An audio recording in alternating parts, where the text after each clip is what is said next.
pendant mon pèlerinage, laisse-moi marcher avec toi, mon Dieu, près de toi, oh, près de toi, près de toi, oh, près de toi, pendant mon pèlerinage, laisse-moi marcher avec toi. Ma prière ne sera jamais pour les plaisirs de ce monde. Oui, je souffrirai avec joie. Laisse-moi marcher avec toi, mon Dieu, près de toi, oh, près de toi, oui, près de toi, oh, près de toi, oui, je souffrirai avec joie. Laisse-moi marcher avec toi, mon Dieu, près de toi, oh, près de toi, oh, moi, près de toi, oh, près de toi, oui, je souffrirai avec joie. Laisse-moi marcher avec toi.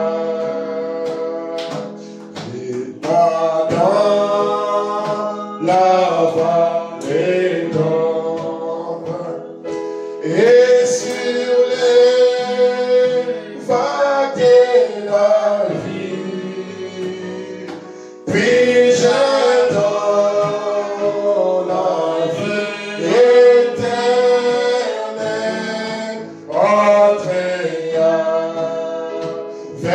toi, Seigneur, mon Dieu, près de toi,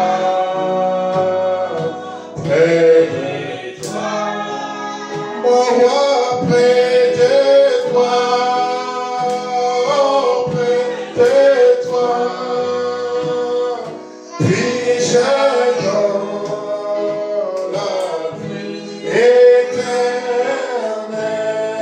entrer avec toi, Seigneur, mon roi, près de toi, mon sauveur, près de toi, oh, près de toi, puis-je dans la vie éternelle entrer avec toi, Seigneur. Nous allons nous tenir debout et nous allons prier le Seigneur. Nous allons penser à notre cher pasteur qui est toujours souffrant. Il va déjà très bien.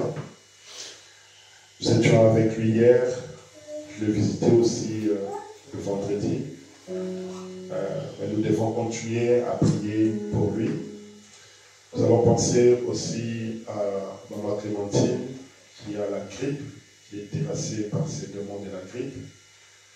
Et nous allons aussi penser à Nadine et à ses enfants, que Dieu puisse la faire grâce pour qu'elle puisse voir la lumière du temps du soir.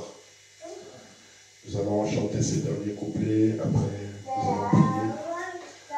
Guide-moi dans la vallée d'ombre et sur les vagues de la vie, puis-je dans la vie éternelle entrer avec toi, Seigneur, mon Dieu, près de toi, mon roi, près de toi, Seigneur, près de toi, auprès de toi. Puis-je dans la vie éternelle entrer avec toi, Seigneur. Prions tous les Seigneurs. Que le Seigneur vous bénisse encore. Nous remercions le Seigneur pour nous avoir accordé cette journée et nous avoir amenés ici dans sa maison pour pouvoir l'adorer. Je remercie encore Frère Junior d'être parmi nous. Frère Junior, il est d'Orléans, chez le pasteur Alain Kinkela. Donc il vient de temps en temps dans la région pour travailler. Donc il est venu encore pour une mission de travail. Donc nous apprécions vraiment sa présence.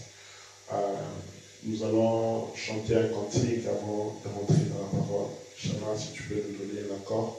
L'amour de Dieu est plus grand que l'homme, ou plus que l'estimer. Il va au-delà de la plus haute étoile. Il atteint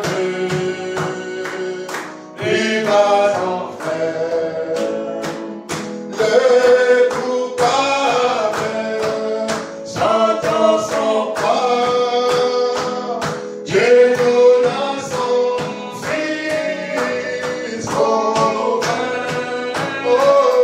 À son enfant réconcilié et pardonné. Oui, l'amour de Dieu, oh l'amour de Dieu est descendable. S'il s'en met sur les fonds,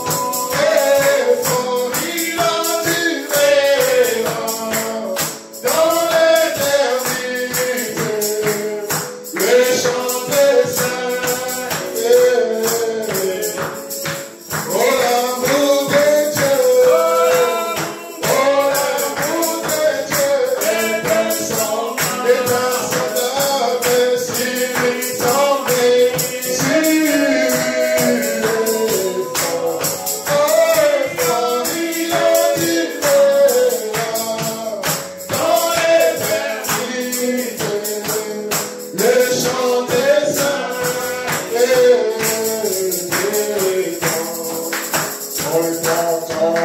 le temps passera le trône et le royaume terrestre. Quand les antiques s'épargnent et puis de prier sur le roc des montagnes. Oh,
Nous allons prendre notre Bible dans Matthieu chapitre 21.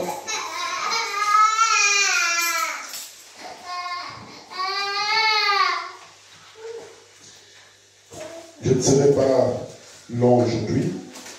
Par la grâce de Dieu, je compte terminer ici 1 heure. Dans Matthieu chapitre 21.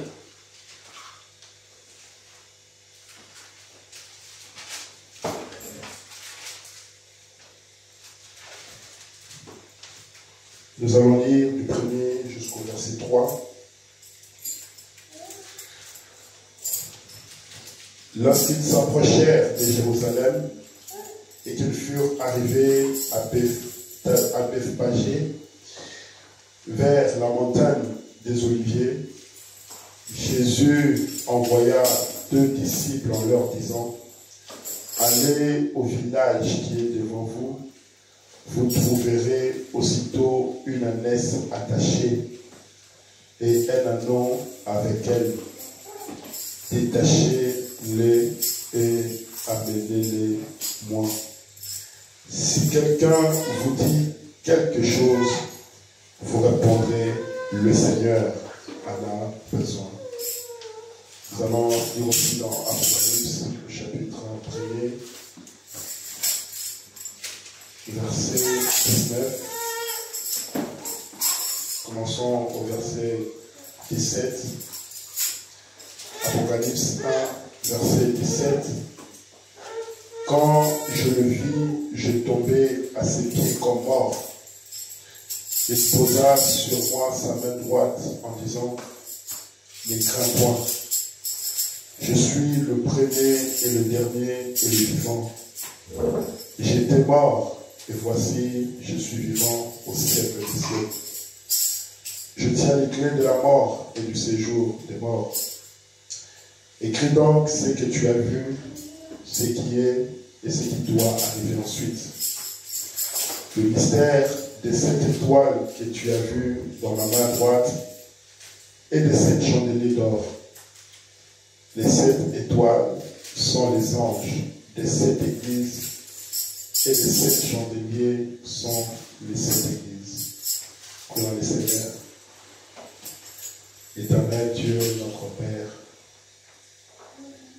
nous avons ouvert cette Bible de la grâce, ce livre d'amour et de paix, ce livre de jugement et de miséricorde, pour lire ta parole, Seigneur. En tant que des hommes qui ont été à l'école et à qui on leur avait appris à lire, nous avons lu ces Écritures, Père Céleste. Mais nous te prions que tu puisses venir nous ouvrir le contexte, que tu puisses nous donner la sagesse divine pour ressortir dans ces écrits ce dont toi tu as prédestiné pour nous aujourd'hui, Seigneur. Bénis ces quelques mots qui seront dits. Bénis tes enfants. Nous remettons ce service entre tes mains. Au nom de Jésus-Christ. Amen.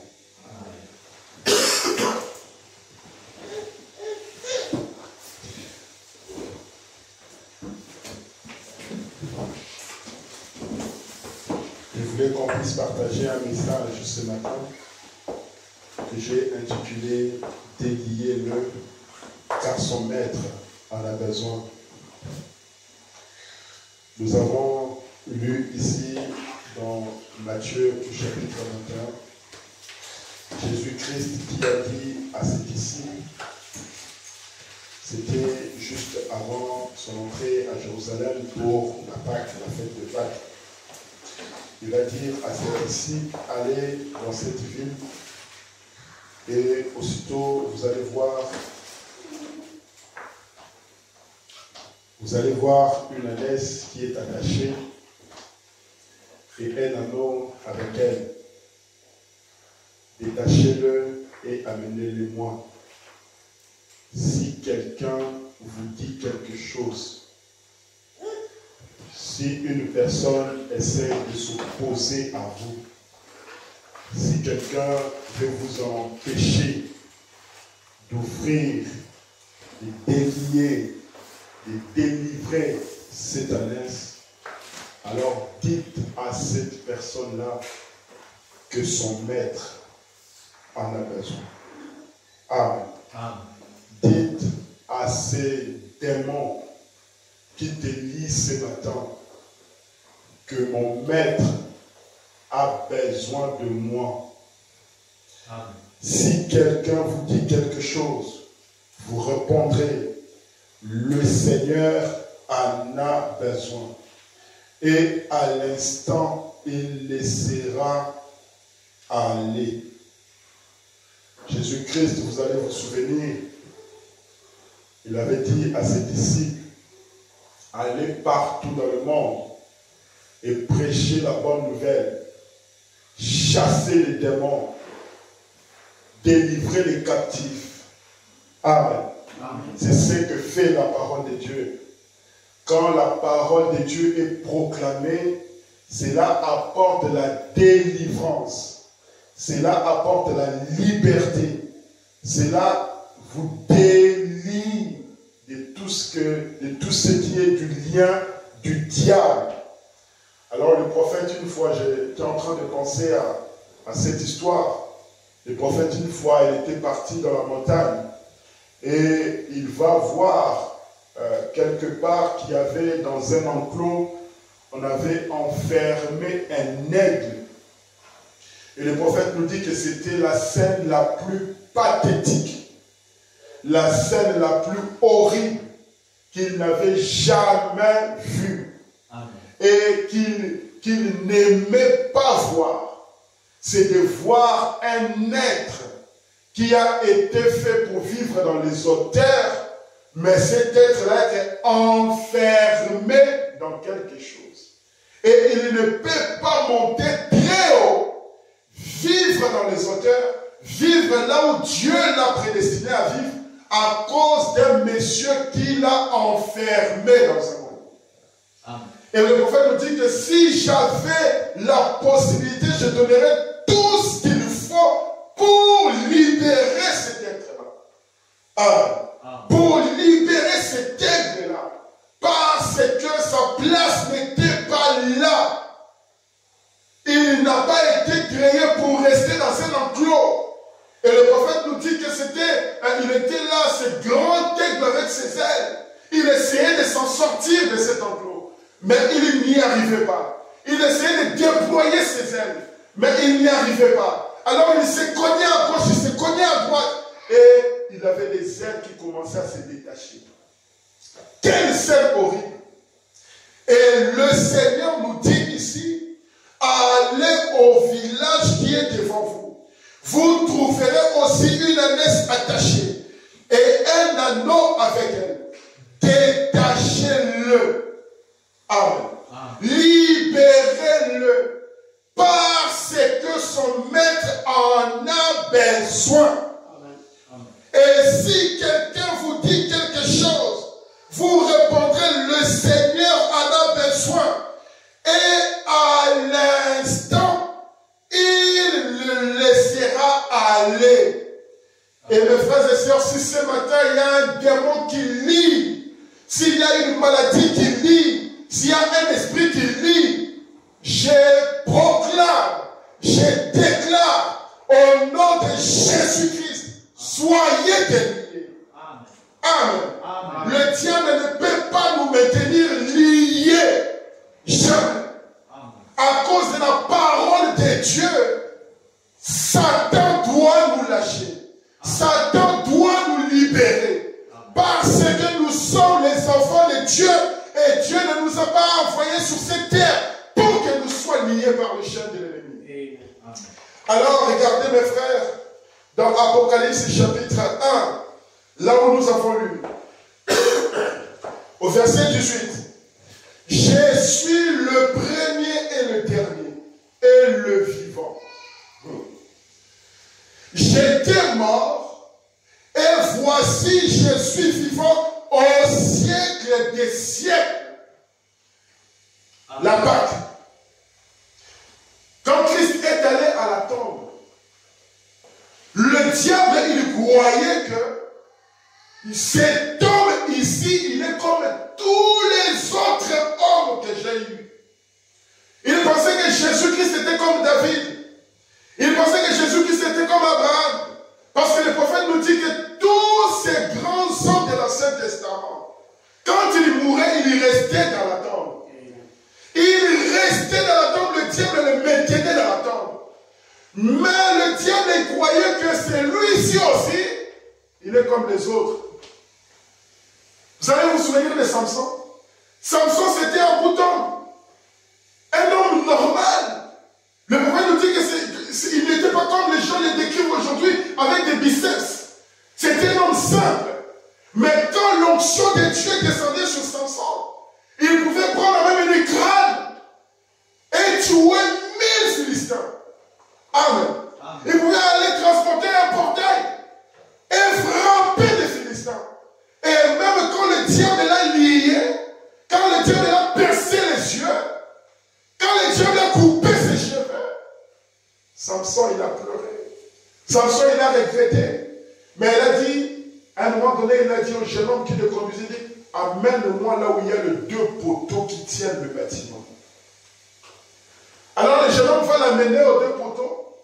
Samson il va essayer de toucher ses cheveux.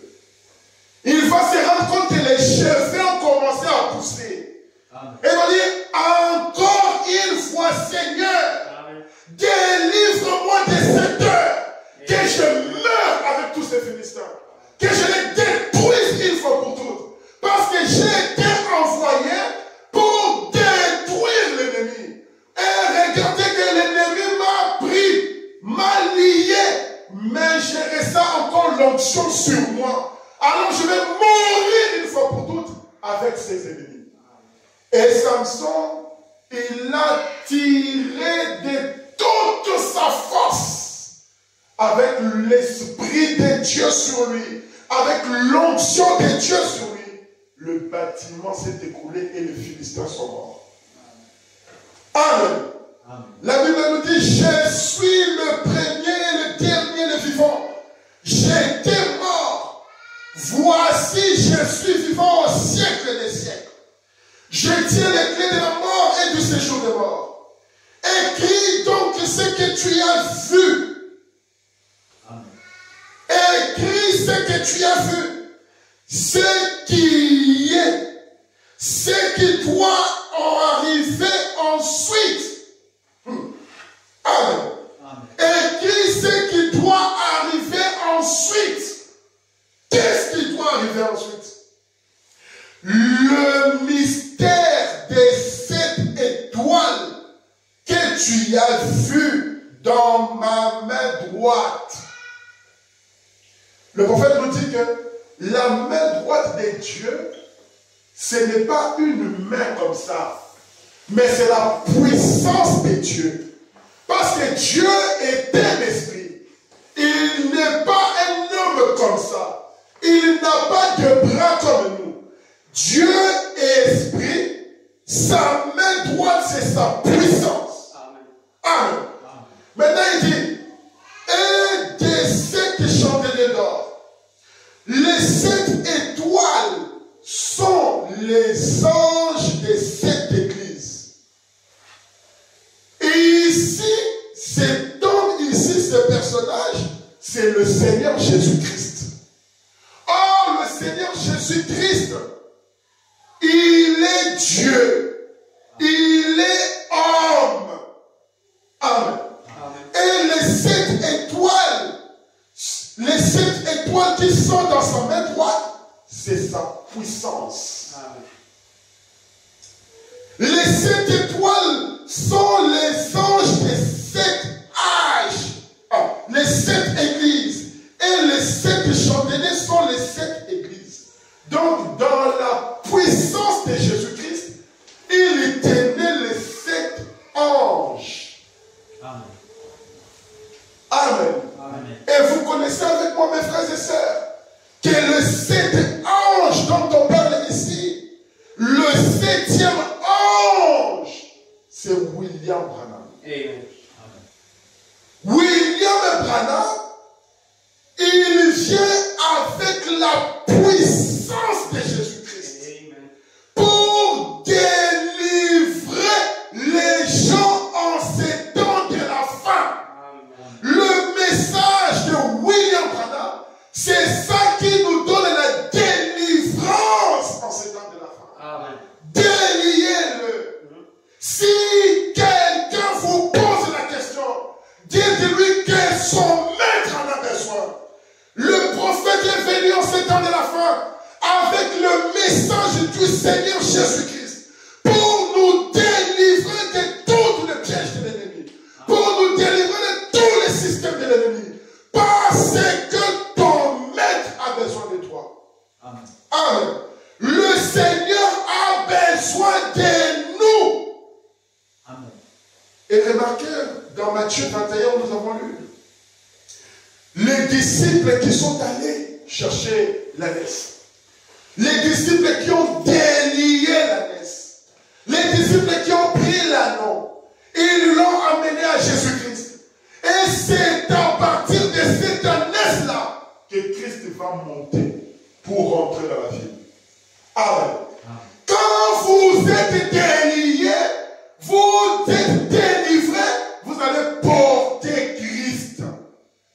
Pour amener Christ partout. Quand Jésus rentrait dans la ville, les gens criaient, Hosanna au plus haut des cieux, Hosanna celui qui vient au nom de Jésus-Christ, béni soit celui qui vient au nom de Jésus-Christ. Il entrait dans la ville. Les gens voyaient Jésus, mais ils ne faisaient pas attention à l'ânesse qui l'amenait à Jérusalem. Les gens voyaient Christ, mais ils ne voyaient pas qu'à part Christ, il y a l'ânesse qui est là, qui est en train de le chevaucher. Et le prophète nous dit qu'un animal de la Bible, c'est aussi une puissance. Christ montant en nous pour entrer dans la ville. Vous voyez, quand Jésus-Christ, il est mort, il est ressuscité. Il apparaît à ses disciples. Il apparaît à Marie. Mais Marie ne savait même pas que c'était lui. Je ne sais pas si tu l'aurais trouvé ça. Matthieu 28, peut-être.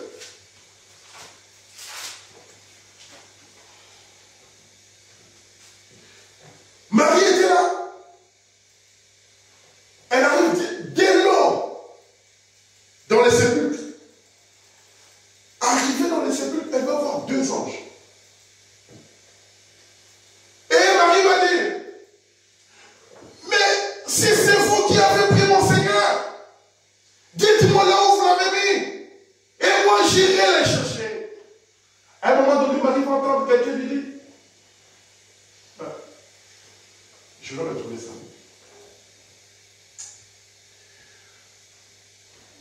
Oh là là là là. Commençons au verset 3.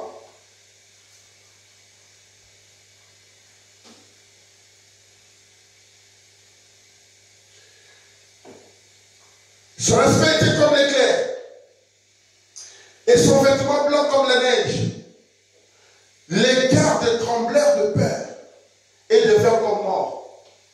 Mais l'ange prit la parole et dit aux femmes, pour vous ne craignez pas, car je sais que vous cherchez Jésus qui a été crucifié. Il n'est point ici. Il est ressuscité, comme il l'avait dit. Venez, voyez le lieu où il était couché. Et allez promptement dire à ses disciples qu'il est ressuscité des morts. Et voici, il vous précède en Galilée. Et c'est là que vous le verrez. Voici, je vous l'ai dit. Ah, ce n'est pas ici. Je crois que dans Marc 21. C'est ici que dans Marc 21. Pendant que Marie était en train de pleurer, il va voir un homme. Ah, Marc 16. C'est Marc 16. Je crois que c'est Marc 16. Marc 21 n'existait pas.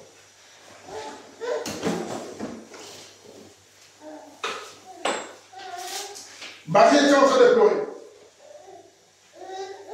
Mais il va voir un jeune homme. Et Marie va penser que c'était un jardinier.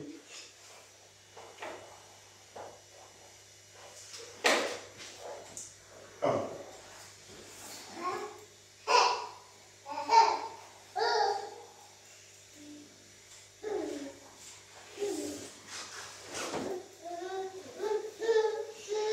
Je ne sais pas si je vais trouver ça.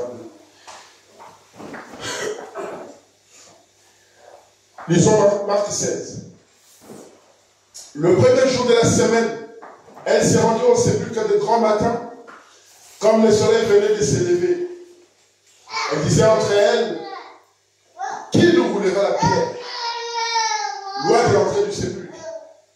Et levant les yeux, elle aperçut que la pierre qui était très grande avait été roulée. Elles entrèrent dans le sépulcre vers un jeune homme assis à droite, vêtu d'une robe blanche, et elles furent épouvantées. Il leur dit, ne vous épouvantez pas, vous cherchez Jésus de Nazareth qui a été crucifié. Il est ressuscité, il n'est point ici, voici les lieux où l'on l'avait mis. Mais allez dire à ses disciples et à Pierre qu'il vous précède en Galilée. C'est là que vous le verrez, comme il vous l'avait dit, comme il vous l'a dit. Elles sortirent du sépulcre. Alors, je crois que ce n'est pas ici, mais bon, c'est pas grave. Je vais peut-être le retrouver un peu plus tard. Donc, pendant que Marie était en train de se poser des questions, elle pleurait.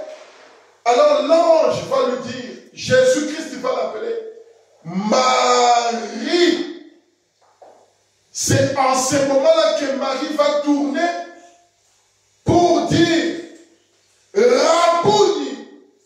Jésus-Christ apparaissant à Marie. Marie qui l'aimait. Mais Marie ne pensait pas, Marie n'avait jamais compris, ou Marie ne savait pas que c'était lui, le Christ, son Seigneur, qui l'avait délivré des 7 démons. Amen. Mais Marie, Jésus-Christ devrait l'appeler par son nom. Et en ce moment-là, Marie va comprendre que ça, c'est le Seigneur. Vous allez vous souvenir aussi les 2 disciples sur le chemin d'Emmaüs. Pendant qu'ils marchaient, pendant qu'ils étaient inquiets, pendant qu'ils parlaient entre eux, ils discutaient au sujet de Jésus. Et Jésus va faire son apparition. Mais Jésus apparut. Jésus faisant chemin avec eux. Mais ils ne comprenaient pas que c'était le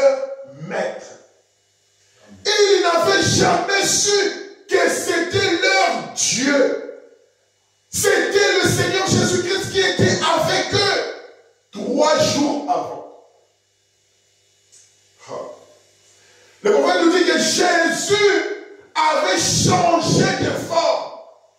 Marie pouvait regarder et dire, mais c'est un jardinier. Elle pensait que c'était un jardinier. Mais quand Jésus-Christ l'appela, alors ses yeux s'ouvrirent. Amen. Et j'ai dit la dernière fois, j'ai dit le dimanche, j'ai dit, 3 jours seulement, ils n'ont pas été capables de reconnaître Christ. Mais qu'en est-il de plus de 2000 ans? Nous sommes nés, nous n'avons jamais vu son corps. Qu'en est-il de nous aujourd'hui? S'il apparaît aujourd'hui, est-ce que nous allons le savoir? Marie a su que c'était son maître, que c'était Rabboni, quand il a appelé son nom. Et nous aussi, nous comprenons que c'est lui. Quand nous voyons ce qu'il avait fait en ces temps-là, le discernement de l'esprit, quand il pouvait parler à Nathanaël, je t'ai vu quand tu étais là-bas, dans la forêt en train de prier, je t'ai vu, je sais que tu es un véritable fils de Dieu. Mais comment tu m'as su? Mais je suis Dieu. C'est comme ça que vous le reconnaîtrez. Et le prophète nous dit que le 7e ange, les 7 anges, ils étaient à la main droite de Jésus-Christ. Et la main droite de Jésus-Christ, c'est sa puissance. Et la puissance de Dieu aujourd'hui se manifeste à travers ses serviteurs, à travers son prophète. Amen. La puissance de Dieu se révèle à travers son prophète. Donc nous regardons. Quand nous voyons une personne venant nous disant ce que nous avons fait dans le secret, il n'y a pas à discuter. Nous comprenons que c'est lui. Amen. Nous ne regardons pas à la calvitie. Nous ne regardons pas à la faiblesse de la chair.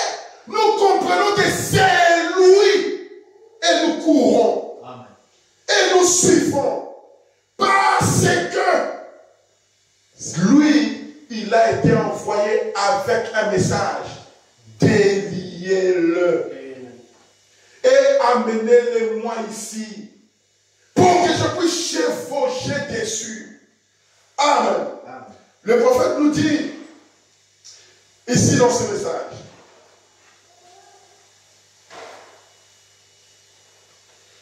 reconnaître et agir sur la base, sur la parole de Dieu. De 1960, février 21. Il dit au paragraphe 60. Écoutez, tout ce que vous voulez trouver dans la Bible, vous le prenez ici. Remontez dans la Genèse et voyez où cela a commencé. Voyez où cela aboutit. Vous tous les esprits, pour tous les esprits, tous les mouvements qu'on a aujourd'hui, retournez dans la Genèse. Amen. Pour tous les esprits, tous les mouvements qu'on a aujourd'hui, retournez dans la Genèse. C'est ce que nous faisons pour vous prouver ces choses que vous voyez, mes amis. Ce que vous êtes en train de voir aujourd'hui, vous allez le voir en lisant le livre de la Genèse. Car c'est là où tout a commencé. Vous me dites, n'oubliez pas cela. Ne laissez pas cela vous passer par-dessus la tête. Laissez cela vous pénétrer profondément. Ce sont les choses de Dieu. Cela atteint le sommet. Et Jésus a prédit que cela l'atteindra une fois de plus dans les derniers jours. Et ça l'atteindra en ceci, le sceau de Dieu et la marque de la bête. Les deux puissances œuvrant ensemble fin, il y aura deux esprits. Les deux esprits vont œuvrer ensemble. Alors, il y aura la marque de la bête et il y aura le sceau de Dieu. La marque de la bête vient lorsqu'on rejette la parole de Dieu. Donc la parole de Dieu vient pour nous détacher de la marque de la bête. Merci beaucoup, frère Ivan. Lisons ça dans Jean 11. Oh, merci Seigneur. Jean 11.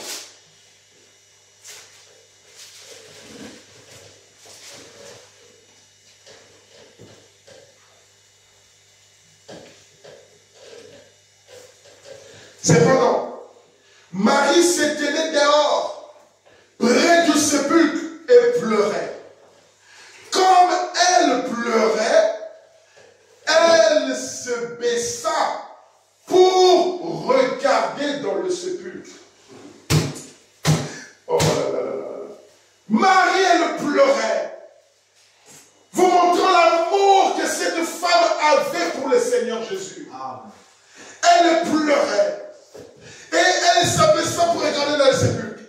Et elle vit deux anges vêtus de blanc, assis à la place où avait été couché le corps de Jésus. L'un à la tête, l'autre aux pieds.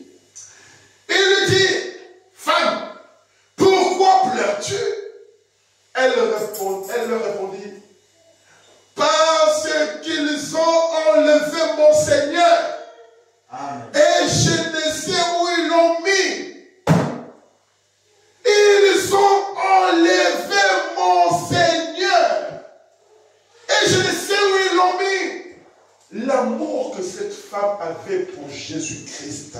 Amen. L'avons-nous aujourd'hui? Oh. En disant cela, elle se retournant et elle vit Jésus debout. La Bible nous dit, elle vit Jésus debout. Jésus apparaît, il apparaît à ceux-là qui s'attendent à lui. Il apparaît à ceux-là qui l'aiment. Et cette femme l'aimait. Et regardez, la Bible dit, en disant cela, elle se retourna et elle vit Jésus debout. Mais elle ne savait pas que c'était Jésus. Amen. C'est lui-là même qui l'a fait sortir, qui a chassé 7 démons en elle. Elle le connaissait. Elle a vécu avec, elle était avec Jésus. Elle a vécu à l'époque de Jésus. Elle a vu Jésus comme ça face à face. Mais au bout de 3 jours, de vendredi à dimanche, elle ne savait pas que c'était Jésus. Amen. Mais la seule manière pour elle de reconnaître Jésus, c'est quand Jésus lui a dit, femme, pourquoi pleures-tu? Mais Jésus d'abord lui dit, femme, pourquoi pleures-tu? Vous savez ce que j'aime avec la Bible? C'est terrible. Elle était en train de pleurer. Les 2 anges lui ont dit, femme, pourquoi pleures-tu? N'est-ce pas? Elle a dit, mais où est-ce que vous avez eu mon Seigneur? Je veux avoir mon Seigneur. Regardez que quand Jésus apparaît, il répète la même phrase, la même question. Il dit, femme, pourquoi pleures-tu? Un ange de Dieu ne répète que la parole de Dieu. Un ange qui vient de Dieu ne répète que ce que Dieu a dit. Il n'y a pas de contradiction là. Jésus n'a pas dit, femme, qu'est-ce que tu fais ici? Non. Il répète la même question que ces anges. Il dit, femme, pourquoi pleures-tu? Alors, elle va répondre. Et Jésus dit, qui cherches-tu? Bible dit, elle, pensant que c'était le jardinier, lui dit, Seigneur, si c'est toi qui l'as emporté, dis-moi où tu l'as mis et je le prendrai. Son grand amour, son grand désir, c'était Jésus-Christ. Elle voulait que de Jésus-Christ. Je ne veux rien d'autre. Je veux voir où il est. Parce que si je le trouve, c'est ma délivrance. C'est ma bénédiction. C'est ma joie. C'est ma paix. C'est tout ce qu'il compte pour moi. Ce n'est pas comme on voit aujourd'hui. Les femmes, les hommes. Tantôt. Frère, aujourd'hui, je dois boire un peu. Juste un verre, juste un verre. Tu vas dans un coin, tu trouves qu'il n'y a pas de diacre, il n'y a pas de prédicateur, il n'y a pas de pasteur. Tu fumes. La femme va dire, hé, aujourd'hui, je suis à l'école. Mais à l'école, le pasteur ne passe pas. Tu vas enlever la robe, tu vas enlever la jupe. Lorsque tu es sorti de ta maison, tu arrives à l'école coulant. Et parfois, comment Dieu fait les choses, tu oublies. Tu sors avec les collants, avec les copines de l'école, tu sors avec les collants. Pouf, tu tombes avec un frère de l'église. Tu fuis. Pour qu'on ne te voit pas. Il y a encore du monde à l'intérieur. Il y a encore du péché à l'intérieur. Mais Marie n'avait qu'un seul désir. Jésus. Et remarquez qu'elle était vraiment perdue. Elle était vraiment abattue. Elle va voir les anges. Si vous avez pris mon Seigneur, dites-moi là où vous l'avez mis. Il va voir Jésus. Il a pensé que c'est un jardinier. Si c'est toi qui as pris mon Seigneur, donne-moi mon Seigneur. Amen. Et maintenant, Jésus va dire, Jésus lui dit, Marie. Avant, Jésus avait dit femme. Jésus ne l'avait pas appelé par son nom. Jésus l'avait juste dit femme. Mais maintenant ici, Jésus lui dit Marie. Elle se retourna et lui dit en hébreu, Rabboni, c'est-à-dire maître. Jésus lui dit, ne me touche pas. Elle était tellement joyeuse et heureuse, Rabboni, comme si elle voulait venir embrasser Jésus. Et Jésus dit, ne me touche pas. Oh, mes frères et sœurs, c'est terrible. Quand on peut voir qu'aujourd'hui, dans le cœur des hommes et des femmes, il n'y a plus cette soif-là de voir Jésus-Christ. Il n'y a plus ce désir-là de voir Christ. Il n'y a plus cette soif-là de voir la parole devenir vivante par nous. Elle n'a plus. Elle n'a plus. Ce qui est plus important, c'est d'avoir mon iPhone 60. Même si ça coûte 3 000 €. Les gens sont prêts à dépenser 3 000 € à avoir un iPhone 60. Mais pour regarder quoi?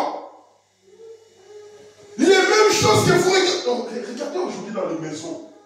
Les gens, aujourd'hui, on fabrique des écrans qui dépassent même ces murs en hauteur. Mais quelle est la différence entre un petit écran comme ça et un gros comme ça? Tellement l'amour, la soif du monde, on veut voir. Par exemple, je donne un exemple. Par exemple, tu aimes regarder le foot. Bon, tu regardes ça dans ton téléphone, tu trouves qu'ils sont trop petits les joueurs. Mais comme tu aimes trop ces gens-là, tu veux les voir en grand. Et tu vas acheter un grand écran comme ça pour les voir, le foot en grand. C'est cet amour-là qui fait ça. La soif du monde. Mais Marie, elle désirait voir que son sauveur. Dans son cœur, elle ne voulait voir que Christ. Et quand Christ se révèle à elle, elle dit Rabboni. Elle était joyeuse. Jésus lui dit, ne me touche pas, car je ne suis pas encore monté vers mon Père. Mais va trouver mes frères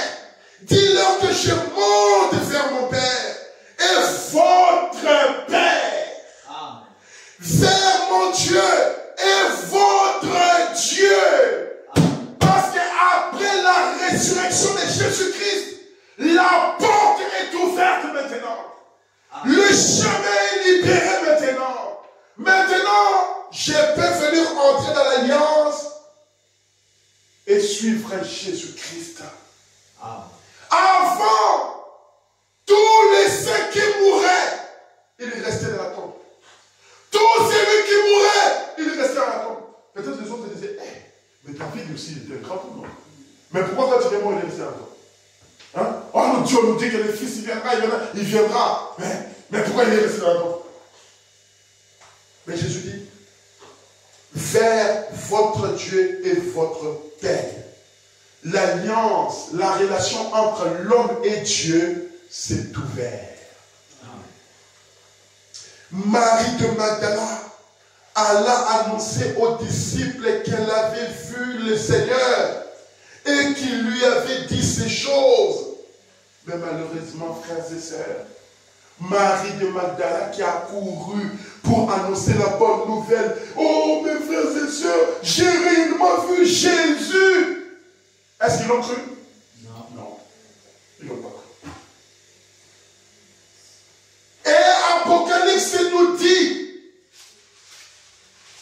regarde bien ces choses. La Bible nous dit, écris donc ce que tu as vu, ce qui est et ce qui doit arriver ensuite, après la mort et la résurrection de notre Jésus-Christ. Il est apparu à Jean ici dans la Bible. Et il dit, regarde bien ce que tu vois, les choses qui vont bientôt arriver. Et dans les choses qui vont bientôt arriver, Jean va voir les 7 étoiles dans la main droite de Jésus-Christ.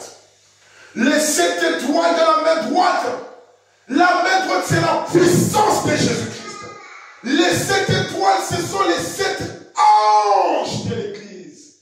Les 7 anges que Dieu envoie à l'Église, qui viennent avec la puissance de Dieu, qui viennent avec la puissance de Jésus-Christ. Voilà là où nous sommes, mes amis.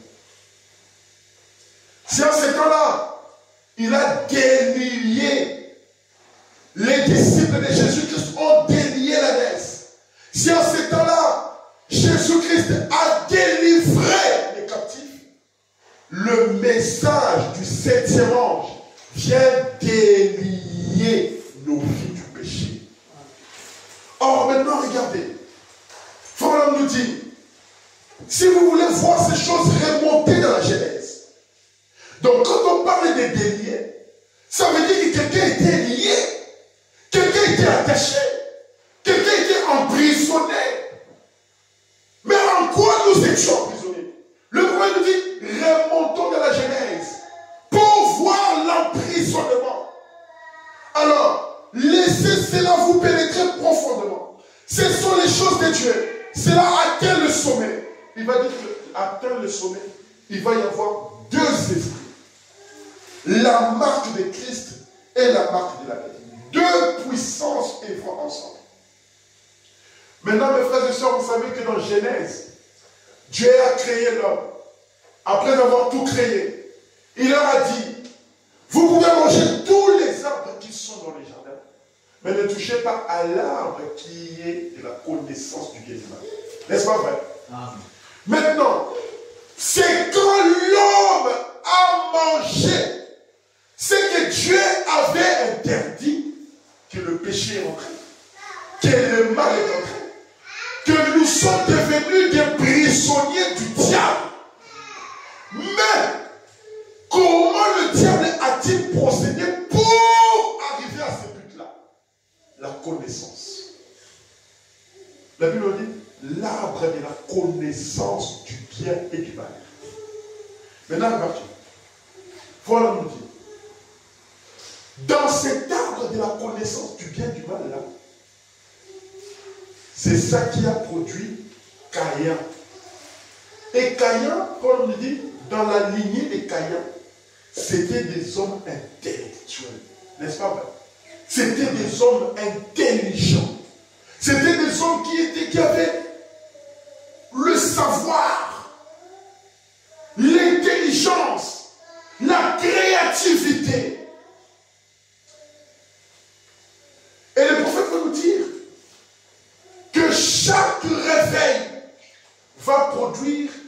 des jumeaux.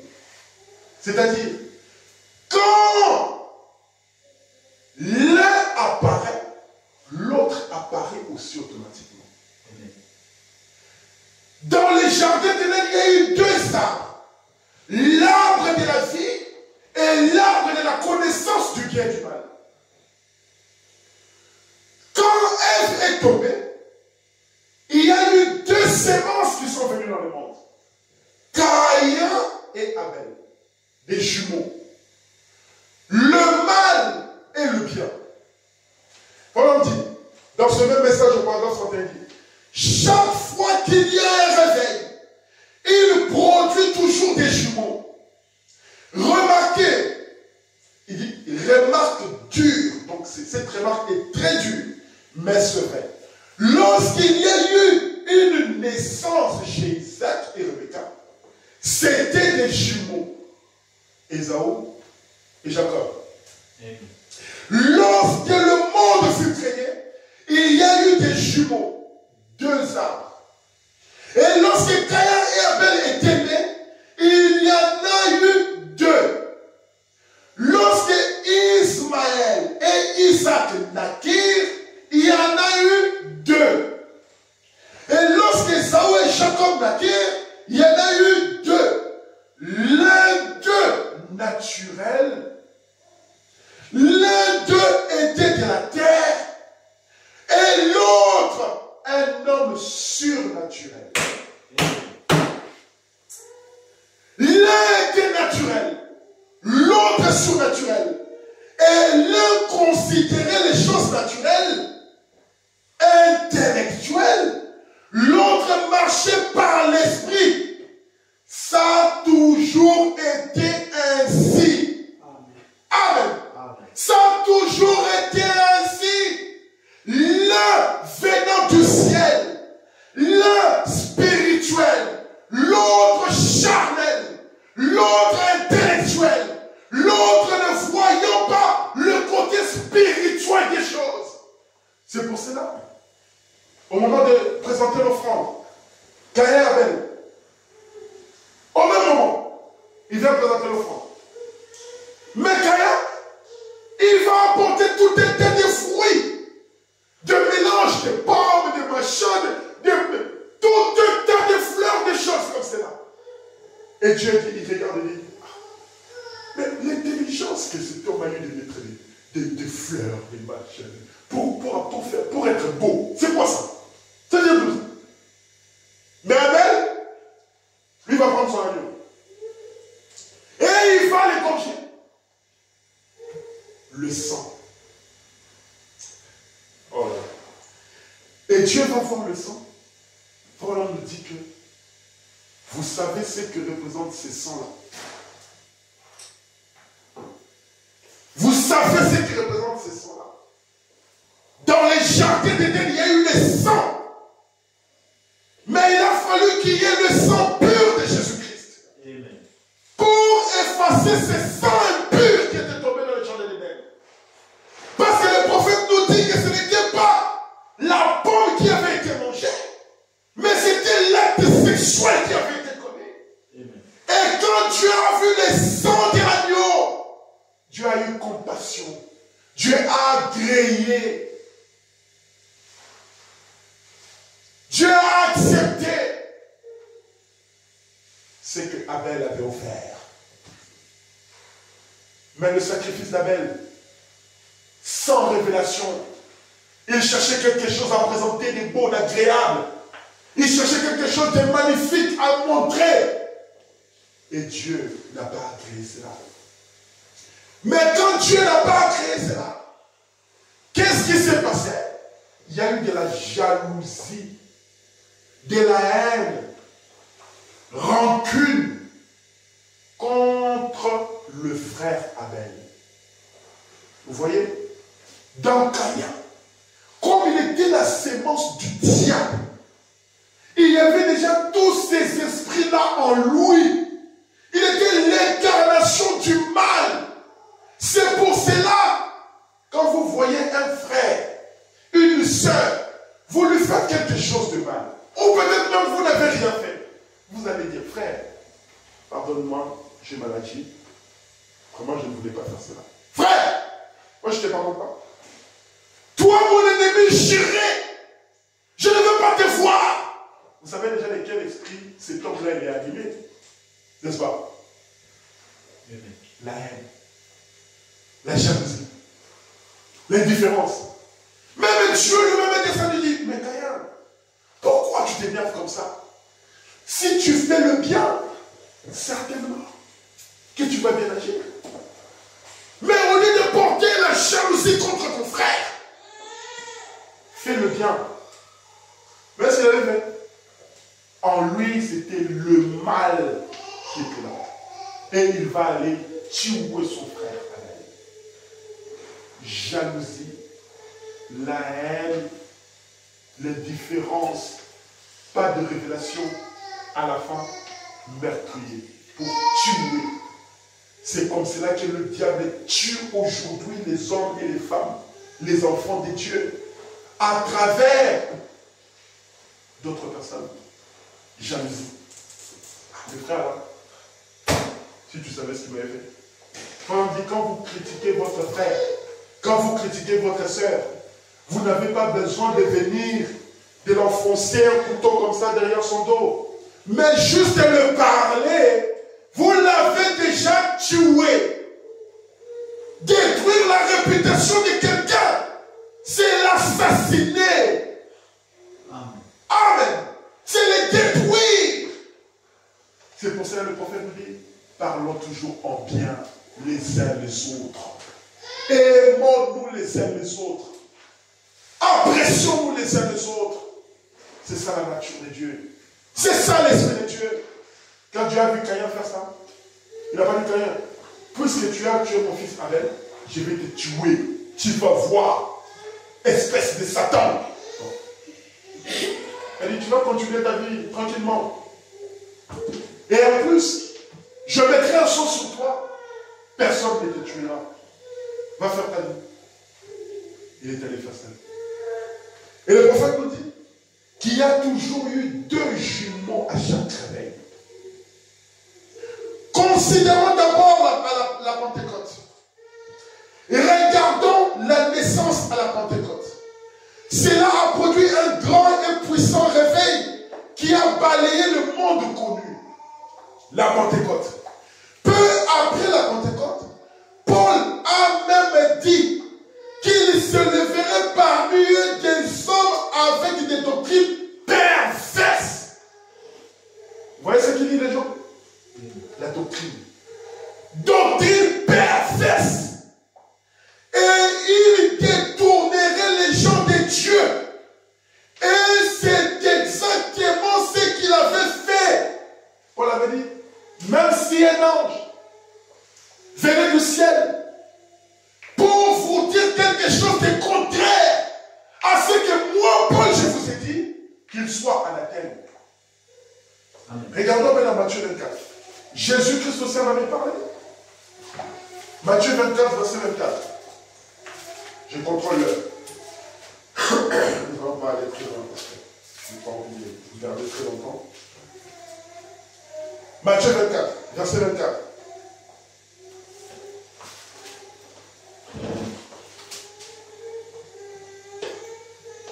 Car il s'élèvera de faux Christ et de faux prophètes.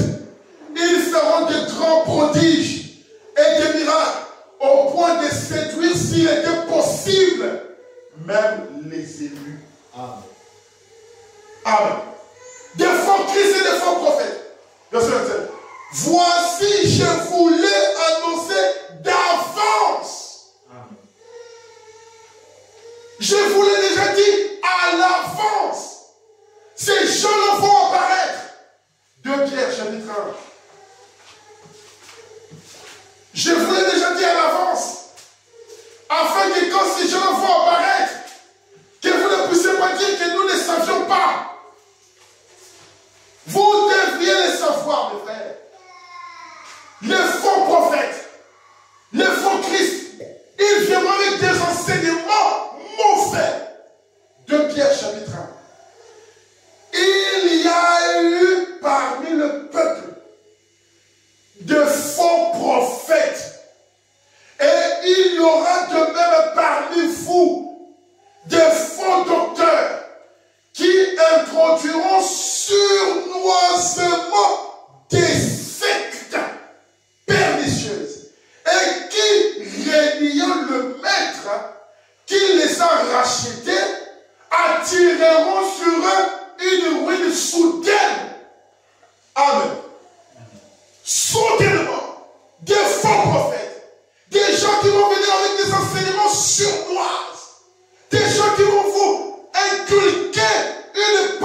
parole qui est contraire à la parole de Dieu.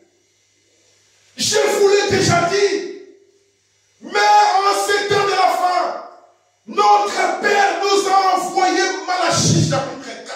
Il nous a envoyé Élie le prophète avec l'esprit de l'aigle pour voir les faux prophètes, les faux enseignants qui vont surnoisement venir avec des faux doctrines pour nous maintenir captifs, pour nous lier. Mais Dieu a envoyé William Branham avec ses grands messages en disant déliez-le, en disant libérez-le. Et le message vient pour nous libérer. Et dans Apocalypse chapitre 10, vous allez voir que quand l'ange est en train de descendre, l'ange puissant, la voix dit à Jean, va vers l'ange et prends les livres. Ne laisse pas que l'ange remonte avec le livre. Excusez-moi. Parce que le livre, c'est le livre de la délivrance. C'est le livre de la délivrance. C'est le livre du rachat. Quand tu reçois ce livre-là, tu es délié. Tu es délivré, mes frères. Tu es délivré, ma soeur. C'est pour cela, accrochons-nous à la parole. Ne laissons pas que les diables viennent nous voler ces messages. Ne laissons pas que les diables viennent nous maintenir dans un système. Tu vois un frère faire le mal. Il ne faut pas dire, ah, bon, celui-là c'est mon frère Ivan. Si je lui dis vraiment, ah non, c'est... Non, délie ton frère. Amen. Dieu t'a envoyé en tant que son serviteur. Déliez-le. Déliez-le. Et si le diable te demande, dis au diable, le Seigneur a besoin de son fils. Et quand tu le délieras, je monterai sur lui. Les gens me verront. Ils crieront Hosanna au plus haut des cieux. Les gens diront Hosanna au plus haut des cieux. Quand le diable vous verra, toi, tu seras en train de conduire Christ. La parole nous dit, si moi, je suis avec toi, qui sera contre toi? Qui pourra s'opposer à toi? Qui pourra résister à toi? C'est pour cela que quand le prophète est venu, quand l'ange du Seigneur est venu, William Branham est venu, il n'y a eu aucun démon qui pouvait résister à lui. Amen. Le prophète nous dit, l'ange du Seigneur lui a dit, si tu es sincère, quand tu pries, d'abord, amène les gens à croire en toi. Amène les gens à croire que tu es l'ange de Dieu. Amen. Maintenant, quand les gens croiront en toi, et si toi tu es sincère dans ta prière, rien ne résistera, même pas le cancer. Ah. Déliez-le. S'ils ont une maladie, déliez-le. S'il y a un mauvais esprit qui les tourmente, déliez-le. S'ils ont des problèmes, peu importe quel genre de problème, déliez-le. Le frère, nous sommes déliés. Nous sommes déliés dans ce message. Amen. Le diable vient avec la ruse, avec un mauvais enseignement. Et frère on dit, pour terminer, le mauvais enseignement du diable, je vais m'arrêter ici. Le mauvais enseignement du diable, sa tromperie et sa ruse. Vous savez, lorsque vous allez fréquenter une femme, au départ, vous n'allez peut-être pas voir ses erreurs. Et la femme, pareil, ne verra pas votre erreur. Vous êtes couvert par le bulle d'amour. Vous voulez tout simplement parler à elle. Elle veut tout simplement parler à vous. Et vous vous parlez, vous discutez. Jusqu'à ce que arrivez dans le mariage. Quand on arrive arrive dans le mariage, le prophète nous dit, les épreuves de la vie, la situation de la vie, va faire apparaître le caractère de chacun. Oui. Maintenant, si dans ta femme, il y avait par exemple un esprit de mensonge, cet esprit-là, tu vas le voir en grand. Peut-être qu'au départ, elle avait déjà manifesté cet esprit-là, mais parce que tu étais dans un bulle d'amour, tu ne l'avais pas remarqué. Elle va commencer avec un petit mensonge. Non, j'étais allé au marché et j'ai acheté des trucs que tu m'avais donnés en fonction de l'argent que tu m'avais donné. Or, par exemple, elle a pris 1000 francs, elle a mis dans sa poche. Elle a acheté, par exemple, tu lui avais donné 3000 francs, elle va acheter des trucs de 2000 francs, elle va mettre 1000 francs dans sa poche. Et les 1000 francs, elle va prendre, elle va peut-être garder pour s'acheter une maison à elle ou à sa famille. Vous savez, parfois dans les foyers, il y a des choses comme ça compliquées. La femme fait des choses à sa manière, l'homme fait des choses à sa manière. Et au départ, tu ne vas pas t'en rendre compte. Au fur et des années, maintenant tu vas comprendre, tu commences à comprendre. Ah, mais cette fois-là, je t'avais donné autant. Mais là, je t'avais donné autant. Et là, je t'avais donné autant. Et vous allez voir que cette femme-là, l'esprit des mensonges, ça va tellement, elle va tellement s'habituer avec le mensonge. Maintenant, ça va devenir peut-être le maquillage. Avant qu'elle ne mettait pas le maquillage. Avant qu'elle ne mettait pas les mèches. Après, vous allez voir, elle commence peut-être à mettre le mèche. Ah, mais toi, les mèches là, t'as eu ça où? J'ai juste mis un peu. J'ai juste mis un peu. Non, mais je l'avais, quelqu'un me l'avait donné. Alors que peut-être qu'elle l'avait acheté. Mensonge. Mensonge. Et à un moment donné, si Dieu ne vous fait pas grâce, le mal qui est dans cette femme-là, ou dans cet homme-là, ça peut être aussi long. C'est un coureur de jetons. Aujourd'hui, il revient à 20h à la maison. Chérie, tu étais où? Non, mais j'avais vraiment beaucoup de travail là, au boulot là. Mensonge, un petit mensonge. Après, ça va progresser. À un moment donné, le monsieur, il n'aura plus honte de te dire qu'il est sorti dehors. Avant, il est caché, mais comme ce mensonge-là a pris la place, comme ces habitudes-là ont pris la place, maintenant il n'a plus peur. La femme de même, le mensonge a pris la place, a pris du volume. Maintenant, ça n'a plus d'importance de cacher. Elle va maintenant se dévoiler. C'est ce que le diable fait. Le diable vient surnoisement, petit à petit, petit à petit. Nous allons continuer ça la prochaine fois. Le prophète nous dit, lorsque vous l'avez vu dans le premier saut, il était sur un cheval blanc, comme un innocent, comme quelqu'un qui n'est pas venu pour faire du mal. Vous voyez? Mais petit à petit, il change de forme. Le mensonge qui grossit, qui grossit. À un moment donné, maintenant, il n'a plus peur. Il vous montre son vrai visage. Amen. Il vous montre ce qu'il est réellement. Nous allons continuer ça la prochaine fois. Le prophète nous dit que l'esprit du mensonge qui avait commencé au premier âge, ce qu'on appelait le nicolaïsme, cet esprit-là est devenu plus tard un faux prophète dans un homme appelé le pape. Amen. Dans un homme appelé le pape. L'esprit du mensonge est devenu maintenant un être humain incarné. Et le prophète nous dit, après qu'il soit passé de nicolaïsme qui était juste un enseignement sournois, c'est devenu un faux prophète. Maintenant, il va encore changer de forme pour devenir la bête. Maintenant, la bête là, il va vous montrer son vrai visage. Il va vous tuer.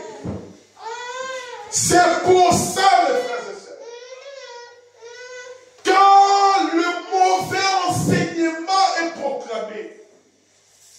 l'écoutez pas. Ne faites pas attention à cela. Oh, toi, femme, tu peux mettre des collants et marcher dehors. Ce n'est pas un problème. C'est juste de passer des lèvres. Excusez-moi.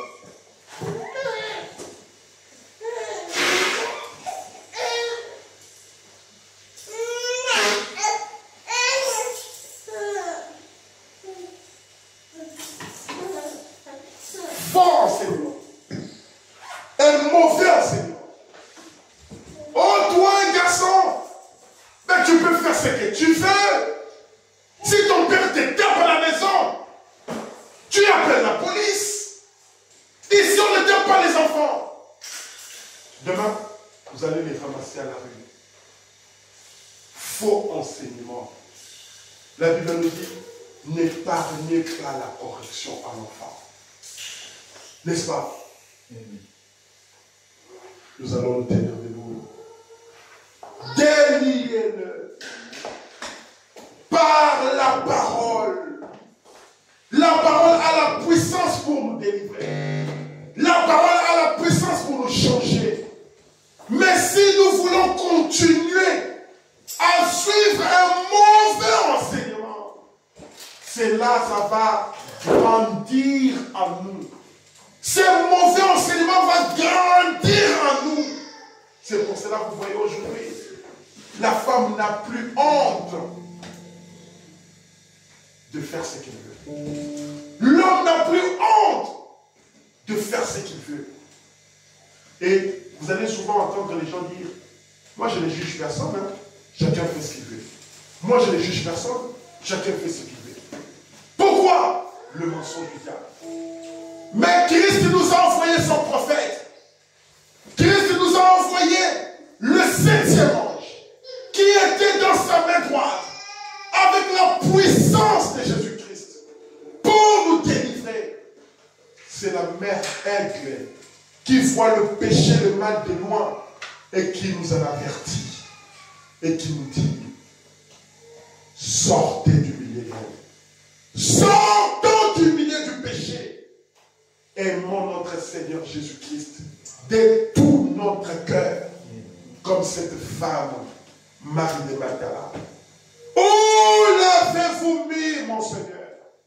Elle savait de quoi elle parlait, parce qu'elle avait 7 démons, parce qu'elle était embêtée, mais Christ l'avait délivrée. Si nous sommes réellement délivrés, attachons-nous à sa parole. Amen. Shabbat donne encore. Mon Dieu, pourquoi tu dois se faire ça?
envoyé en ces temps de la fin la lumière du soir pour nous délivrer de tous les mauvais esprits qui nous lient. L'esprit des mensonges, l'esprit de l'indifférence, l'esprit d'adultère, le péché, des querelles, des critiques, de l'animosité, de la haine, tous ces mauvais esprits qui ont été prophétisés dans le livre de Timothée. Paul avait dit au temps de la fin, il y aura des temps difficiles. Les gens vont abandonner la foi.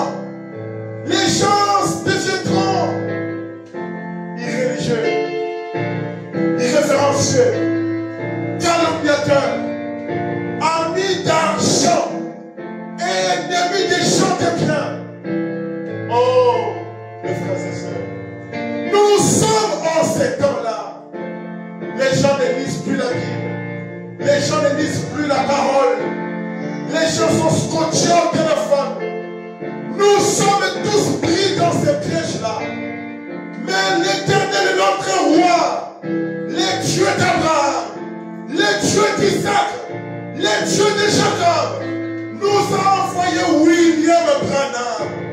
Il a dit déliez-le par le message du 7e ange qui est assis à la main droite de Dieu, la puissance de notre Sauveur, pour nous délivrer de tous ces péchés, pour nous délivrer de tous ces mal.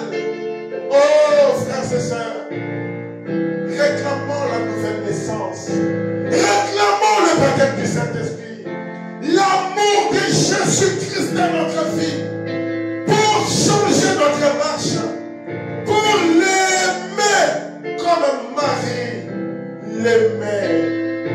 Prions tous ensemble. Caché, c'est Jésus, la main cachée. Le message de l'heure, c'est Jésus. Le message de l'heure.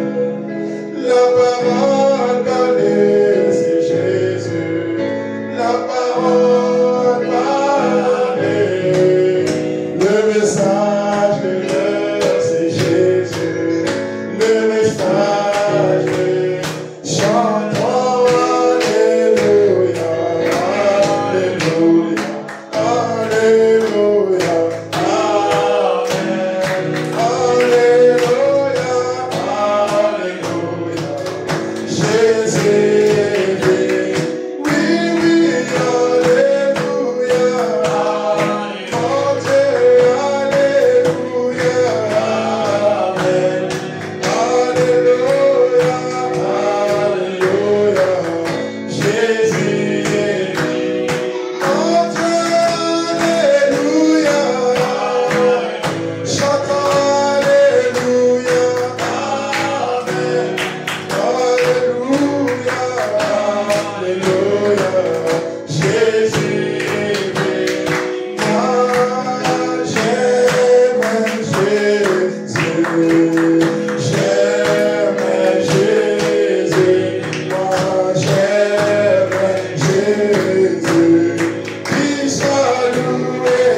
éternel, Dieu, notre Père, nous te sommes infiniment reconnaissants pour la délivrance que tu as opérée en nous ce matin, Seigneur. Nous étions venus affligés, fatigués et abattus, Seigneur notre Père. Mais tu nous as réjoui nos âmes avec ce message du temps de la fin. Tu nous as envoyé un prophète, un aigle, un véritable aigle de Dieu, qui est venu avec ce message de délivrance. Bien-aimé Père Céleste, tu avais dit à Moïse, va délivrer le peuple d'Israël. Moïse s'est posé 1000 questions. À 80 ans, fatigué, habitué à un travail de berger, mais il devait aller faire un véritable travail. Libérer un peuple assujetti entre les mains d'un puissant pharaon. Mais Père Céleste, notre Dieu, qui est puissant plus que toi, Seigneur? Tu es le puissant vainqueur. Tu domptes la mer. Tu maîtrises les vents. Tu es le puissant conquérant. Tu es le Dieu des cieux et la terre. Tu es le Créateur, Seigneur notre Père. Tu as formé l'homme avec la poussière de la terre. Tu as soufflé la vie en lui et il est devenu un être vivant. Qui est comparable à toi, Seigneur? Tu es le Dieu vivant, Seigneur. Tu as placé dans notre cœur une âme qui vient de l'éternité. Et nous sommes ici, notre Père et notre Roi, en train de nourrir cette âme-là qui doit retourner à l'éternité. Notre Père et notre Roi, par un message trompeur, Ève est tombée. Par un message séduisant, l'Église est tombée. Mais tu as dit, l'épouse ne tombera jamais. Parce que je serai en elle. Ô Dieu notre Père, lorsqu'un jour tu étais dans le bateau, dans la barque avec tes disciples, le diable a dit, je vais le noyer. Tu étais en train de dormir. Le vent était violent. Les disciples sont allés te réveiller. Et tu as calmé la tempête. Mais une autre fois, les disciples ont obéi à ta parole. Tu leur avais dit, prenez la barque et traversez. Ils n'ont pas eu la présence d'esprit de dire, Maître, reste avec nous. Peut-être que la tempête reviendra encore.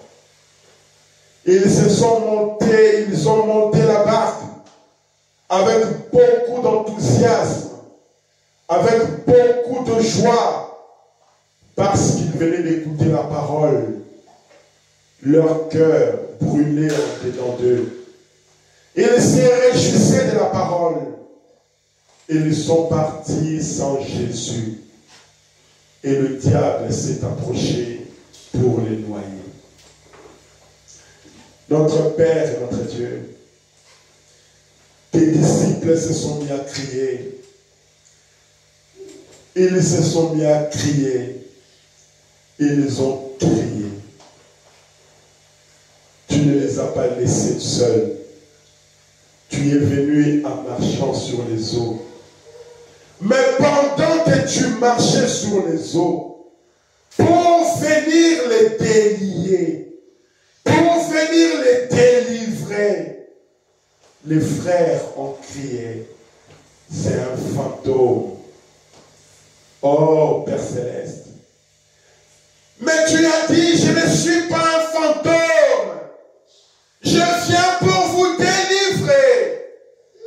Et Pierre a dit, si c'est toi, alors ordonne que je marche sur les eaux. Éternel Dieu, notre Père, tu lui as dit, viens. Et pendant que Pierre a commencé à marcher sur les eaux ne l'ont pas englouti aussi longtemps qu'il y croyait.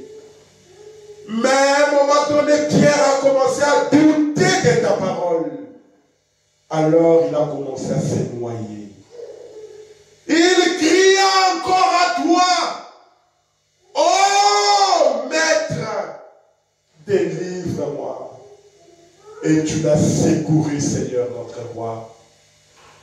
Tu as dit, un fils de Dieu peut tomber 7 fois, mais il va se relever. Mais le diable, depuis qu'il est tombé, il ne se relève pas. Viens relever-nous aujourd'hui, Seigneur. Viens relever tes enfants aujourd'hui, Seigneur. Parce que nous sommes tombés dans le péché. Parce que nous sommes tombés dans les mensonges. Parce que nous sommes tombés dans les choses du monde. Mais nous réclamons ta délivrance. Tu es Dieu, Père Céleste. Et tu ne changes pas. Viens nous délivrer, Seigneur. Nous sommes au temps de la fin. Nous sommes au temps de la fin. L'ennemi est devenu prophète. L'esprit de mensonge s'est incarné dans un homme. Et d'ici peu, il va devenir la bête pour massacrer le reste de la postérité de la femme. Délivre-nous, Seigneur. Amène-nous à toi, Seigneur. Nous crions, Dieu Tout-Puissant. Si nous avons fait quelque chose de mal, si nous avons désobéi à ta parole, pardonne-nous, Seigneur, et délivre-nous, Seigneur. Accorde-nous ta grâce. Je pense à ton serviteur, notre pasteur. Tu sais combien nous l'aimons. Tu sais combien il t'a servi, cet homme de Dieu, qui a sacrifié son temps, qui a sacrifié sa famille, qui a sacrifié sa vie, pour que l'évangile aille partout, Seigneur. Et si nous sommes dans cette ville, c'est grâce à lui, Seigneur. C'est grâce à lui, mon Dieu. Il a toujours soutenu nos faibles efforts, soutenu nos faibles ministères. Ressuscite-le, oh Dieu. Et renouvelle sa force, oh Dieu. Délie-le, Père, de cette maladie qui le dérange depuis longtemps. Je pense à maman Clémentine, cette maman qui est toujours avec nous. Aujourd'hui, elle est terrassée par ces démons de la grippe. Délie ta fille, oh Père. Que le diable sache que il y a le Dieu Tout-Puissant qui est le même hier, aujourd'hui et éternellement. Et qui est encore à l'œuvre aujourd'hui au milieu de ce faible ministère. Guéris ta fille, Père. Et nous réclamons Nadine, cette femme qui n'a pas encore accepté la lumière du soir, une humble femme. Brille dans son cœur, brille dans son âme. Nous pouvons parler, Seigneur. Mais quand toi tu parles, les choses bougent, oh Dieu. Les choses changent, Père Céleste. Accorde-la la grâce de Dieu. Fais un miracle. Je bénis tes enfants qui sont venus ici, Seigneur. S'il y a un parmi nous qui ne voit pas encore clair, ou qui a une marche difficile, ou qui a des problèmes particuliers, résous cela, Seigneur. Nous prions pour cela. Nous prions pour tous les enfants de Dieu partout où ils sont, où ils se sont réunis en ces temps, où ils se sont réunis dans ces moments difficiles, où les gens ont rejeté la parole, mais ils se sont réunis pour te dire merci. Pour le souffle de vie que tu leur as donné, pour le souffle de vie que tu nous as donné, ils se sont réunis pour te dire merci. Alors bénis le Père. Nous nous abandonnons entre tes saintes mains. Nous remettons le reste de la semaine entre tes mains. Donne-nous du courage. Nous savons qu'après un tel message, le diable viendra pour nous combattre, pour nous dire que nous sommes liés. Mais nous nous disons que par la puissance de la parole de Dieu, proclamée par la bouche de Malachie 4, nous sommes déliés, Père. Que ton nom soit béni, Seigneur. Accorde à chacun de nous la grâce, une bonne semaine, dans le nom de Jésus-Christ. Nous avons ainsi prié et demandé. Amen. Amen.